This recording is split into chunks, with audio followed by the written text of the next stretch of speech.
ఈ రోజున చంద్రబాబు గారి ప్రభుత్వం కూటమి పరిపాలన మొదలైన దగ్గర నుంచి కూడా ఆడబిడ్డలకి ఖచ్చితంగా రక్షణ కల్పించాలనే సదుద్దేశంతో లాండ్ ఆర్డర్ ఎక్కడ కూడా దెబ్బతినకూడదని చెప్పి ప్రతి కార్యక్రమం ఏర్పాటు చేస్తున్నారు. ఈ రోజున మీ కాలనీకి సంబంధించి సీసీ కెమెరాల ఏర్పాటు కూడా. సో ఎలా అనిపిస్తుందమ్మా, ప్రభుత్వం ఎలా ఉంది, పనితీరు ఎలా ఉంది? చాలా ఆనందంగా ఉందండి. మా కాలనీలో లేడీస్ అందరికీ కూడా చాలా ఆనందంగా ఉంది. ఎందుకంటే ఈ శాంతి పద్ధతుల పరిరక్షణ ముఖ్యంగా లేడీస్ ఇబ్బంది పడేది లేడీసే కాబట్టి వాళ్ళ కోసం ఈ కెమెరాలు పెట్టి ఎక్కడెక్కడ అసాంఘిక శక్తులు ఉన్నాయో, ఎక్కడెక్కడ ఇవి మన మాదక ద్రవ్యాలు అవన్నీ దొరుకుతూ ఉంటాయో వాటన్నిటి మీద కూడా ఇది కూడా నిఘా పెట్టినట్టుగానే ఉంటుంది. ట్రాఫిక్ నియమాలు కూడా కరెక్ట్గా సాగుతాయి. లేడీస్ చక్కగా బయటకు వెళ్ళడానికి కూడా భయం లేకుండా ఉంటుంది దీనివల్ల. ఎప్పటి నుంచో స్థిరపడిపోయిన వాళ్ళు కానివ్వండి, లేకపోతే ఎడ్యుకేటెడ్ గా ఉన్న వాళ్ళు కానివ్వండి, అనేక మంది ఇక్కడ నివాసాలు ఏర్పాటు చేసుకుని ఉన్నారు. గత 5 ఏళ్లలో ఎక్కడ పడితే అక్కడ గంజాయి దొరికే పరిస్థితుల నుంచి ఈ రోజున అలాంటి వాళ్ళు బయట కనపడాలంటేనే ఆలోచించుకునే పరిస్థితి కల్పించేలాగా లాండ్ ఆర్డర్ మెయింటైన్ చేస్తున్నారండి. దాని మీద మీ అభిప్రాయం?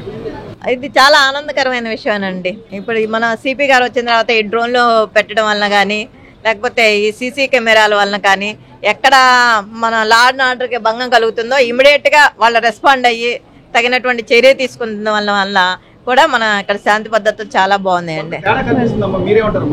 అవునండి, ఇదివరకు చిన్న చిన్న బడ్డీ కొట్టులో కూడా గంజాయి దొరుకుతుందండి. యూత్ నిజంగా నిర్వీర్యం అయిపోయారండి 5 ఏళ్లలో. ఇప్పుడు ఈ చంద్రబాబు నాయుడు గారు వచ్చిన తర్వాత ఈ గంజాయి మీద ఉక్కుపాదం మోపారు.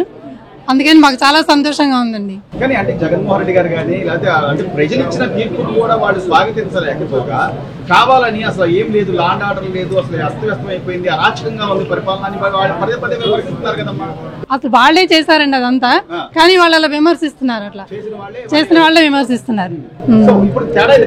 తేడా అయితే డెఫినెట్ గా కనిపిస్తుందండి. లాండ్ ఆర్డర్ విషయం చాలా బాగుందండి. సీసీ కెమెరాలు పెట్టడం మాత్రం చాలా సంతోషంగా ఉంది మాకు. ఇది ఒక మంచి ముందు అడుగు వేయటం బాగుందండి. అభివృద్ధి చెందిన నగరాల్లో ఈ చైన్ స్నాచర్లను కానీ లేకపోతే దొంగతనాలను కానీ పెరిగిపోతున్న నేపథ్యంలో వాటిని కట్టడి చేసే క్రమంలో ఇక్కడ స్థానిక ఎమ్మెల్యేలు కానీ లేకపోతే పోలీసుల పనితీరు కానీ ఎలా అనిపిస్తుంది? చాలా బాగుందండి. మాకు గద్దె రామ్మోహన్ రావు గారు ఎన్నోసార్లు మా కాలనీకి వచ్చి మా కాలనీ సమస్యలను పరిష్కరించేవారు. అలాగే మన పోలీస్ డిపార్ట్మెంట్ కూడా చాలా బాగా సహకరిస్తుందండి. మాకు చాలా సంతోషంగా ఉందండి. కాలనీకి సంబంధించి ప్రత్యేకంగా భద్రత ఉండాలి ప్రతి ఒక్కరికి అని చెప్పి సీసీ కెమెరాలు ఏర్పాటు చేయడం కానీ, లాండ్ ఆర్డర్ విషయంలో ఎక్కడ రాజీ పడకుండా ప్రభుత్వం తీసుకున్న నిర్ణయాలు కానీ ఎలా ఉన్నాయి? బాగున్నాయండి, చాలా బాగున్నాయి. నేను మార్నింగ్ 4:30కి వాకింగ్కి వెళ్తానండి. కొంచెం భయంగానే వెళ్తాను. కెమెరాలు పెట్టాక కొంచెం చాలా ధైర్యంగా వెళ్ళగలుగుతున్నాను. అది మాత్రం నేను చెప్పగలను, నా పర్సనల్ ఒపీనియన్. గత ప్రభుత్వంలో అయితే ఎప్పుడు ఎక్కడ ఏం జరుగుతుందో తెలియదు, గంజాయి తాగి పిల్లలు ఎట్లా పడితే అట్లా సైకిల్లో ప్రవర్తించే పరిస్థితులు ఉన్న అప్పటికి ఇప్పటికి కొంత తేడా అయితే ఉందండి.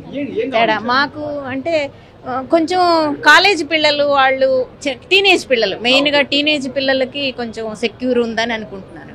ఎందుకంటే లాస్ట్ గవర్నమెంట్లో చూసాము చిన్న చిన్న పిల్లలు కూడా వాటి వెనకాల పడి వెళ్ళారు. ఇప్పుడు కొంచెం కమిషనర్ అవని సిపి గారు అవని కొంచెం కేర్ తీసుకుంటున్నారు అనిపిస్తుంది.